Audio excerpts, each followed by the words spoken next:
Kambi.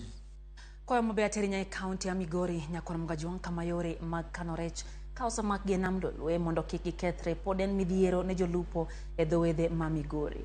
Kambi mar rech ma Sori manoger kod piny owacho mamalo kod omenda maromo Sh140 nokelo geno ne jolupo. Kata kamano nyaka sani kambino ne gedo mare noserumo. Kata kamano pudolore nikech piny owacho pok otieko chulo kambi manomiyo rak. Gedo mar kambi no norumo higa achiel mokalo. Kata kamano pok ochako tich nikech piny owacho mamalo pok ochulo gowi maromo Sh20 million. Migawo mar rech e kaunti ya Migori Jojochola wacho ni pod gitemo wuoyo kod piny owacho mondo mi otiek chudo mar kambi. By way of cages, that's another support we're giving to the fishermen folk. And the challenge that was coming was just that when now they harvest from the cages, which we are going to get 29 additional cages in the lake, and it's the first time we are getting from the donors.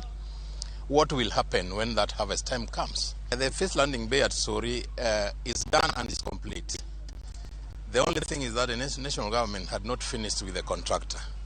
So as we speak, it's an ongoing process, and we are following it closely with the minister. The promise was given that this month they'll be able to sort out the shortfall that was still there with the contractor, so that it's fully handed over to us.